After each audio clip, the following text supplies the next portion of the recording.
Alright, so this is always a very precarious part of my fishing trip. It's the perennial struggle of me against my fish finder. So I'm gonna hit the power button, and if it turns on, then I'm gonna be super happy. And if not, then it'll be pretty much like every other time I go out and think that my fish finder is fixed, but it's not. So here goes.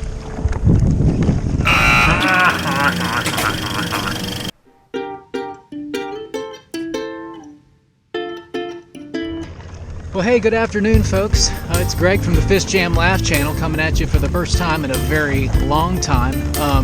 Anyway, did get to go out fishing today, and I'm in the kayak. Wanted to go down and check out a little canal system down the way from me that always tends to hold some fish during these cooler winter months. Anyway, didn't know what I was gonna catch today, or if I was gonna catch anything, but it ended up turning into a good little lesson and something I'm gonna show y'all on how I make the most of finding the few fish that sometimes I find, to pull as many fish out of that same hole as possible. So anyway, stay tuned for that, because that's what we'll be looking at today. All right, folks, and we are on. We are finally on with a fish. Oh, all right. Sorry about that. A little speck here. Looks like we got a little speck. Oh, babies, all right. All right, yeah, we do. All right, well, hey. Well, this is more than we had a few minutes ago. I'll tell you that. And for as long as I've been on a dry spell, I'll take anything at this point. All right, so not a whole lot to write home about, but got one dink trout so far.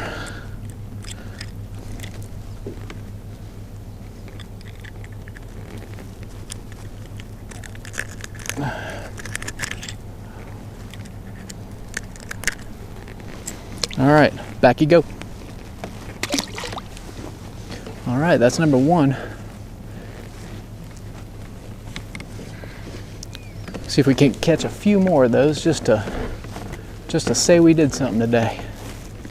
All right, and while the cameras weren't rolling, we got number two in the boat. Looks like I'm on a little spot of schoolies down here. No big ones, but it's catching fish. All right, and for what we're using today, folks, it's just a pretty plain Jane. Got a 1/4 ounce Bass Assassin style jig head right here with a gulp 3-inch curl tail, swimming mullet as they call them. But yeah, it's doing the trick so far. All right, seems like the sweet spot's right here. And the method has been just throw past it and a slow drag through it. Just not a whole lot of action on this lure, just enough to keep it moving. Keep that curl tail doing its deal down there. Oh, getting bumps.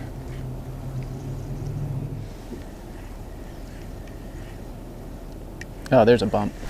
There's a fish. All right.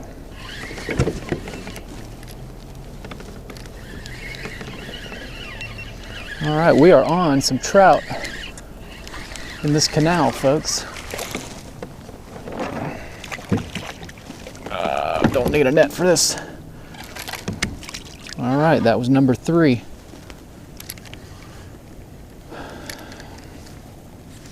I don't know if it's wishful thinking, but man, I sure wish a big redfish would show up in the middle of this school of trout here.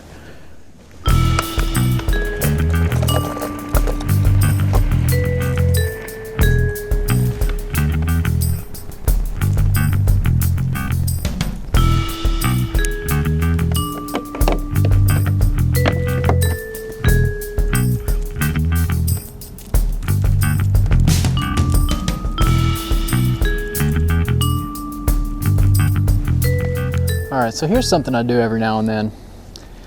You know, I've been fishing in this one spot for a minute, and I've caught about 3 or 4 fish on the same lure, and it just seems like the spot has turned off. So sometimes what I'll do is I will switch lures just to make sure that they aren't getting used to looking at the same thing. So I'm throwing this lipped crankbait instead for a few times, just to see if we don't have any more fish down there that are just unwilling to take a shot at that curltail grub. And so see if we can't get them to hit this, if in fact there are even any fish still here.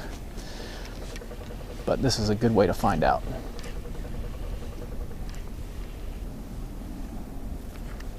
Oh, I had a fish. They're still here.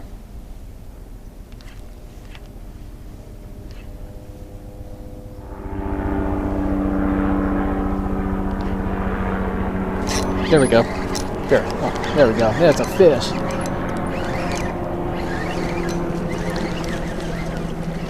Yeah, this does work every now and then. You can find out which lures they're selecting around by just kind of throwing more than once and trusting that there are more fish out there.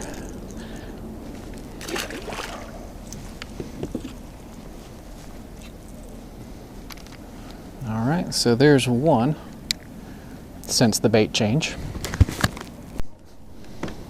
All right, throw right back out into the middle again. Got an incoming tide, so all this water out here is coming this way. So any food that's coming into the canal is going to come right down this line in this deepest part. You know, a lot of times edges of bodies of water are great places to, yeah. Okay, now we're going to find, looks like I found the mother lode of dink trout.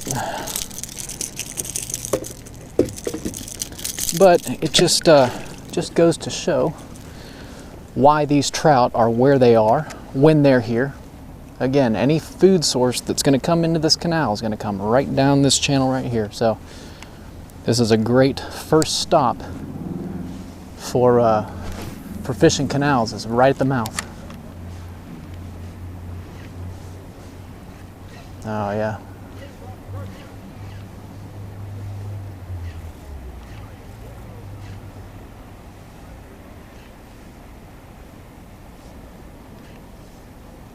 Yeah, fish. There's another fish. This is not, that was not a dink, but it was another trout. So yeah, we're on them, people. We are straight up on the trout.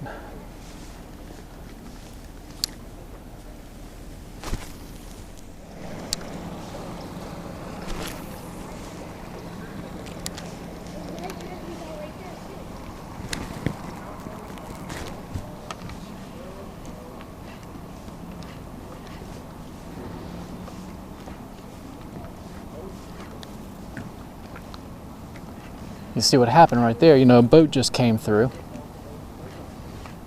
And man, behind boats is a great place to find these fish. Again, folks, I'm just hooking up and not caring if they even get off right now. We've got a bunch of them right here in this vicinity.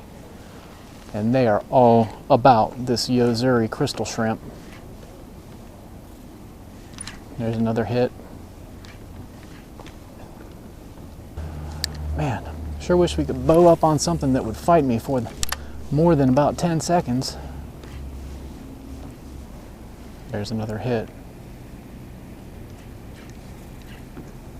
Yeah, they're taking swipes at it. Sometimes they're catching up on it, sometimes they're not. Yeah, I can see them. I don't know if you can see that, but golly, I can see the shrimp right there, and the trout come, and there's one right there.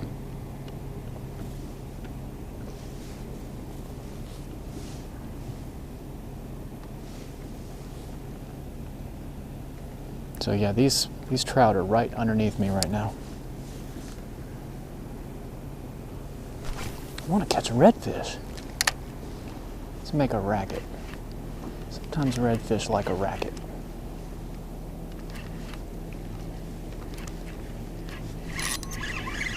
Well, the speckled trout likes a racket. How about that? Fast retrieve, slow retrieve, doesn't even matter today, does it? I'm getting them with everything.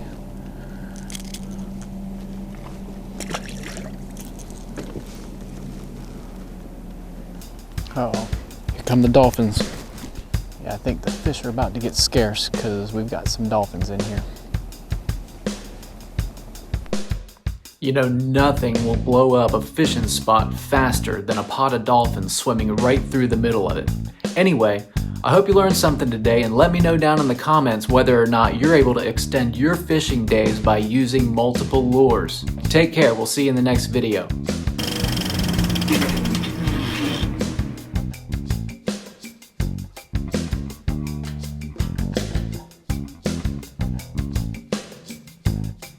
Hey Sharky, how long do you think it's gonna take the other guys to start using this memoji thing? Oh, it won't be long now.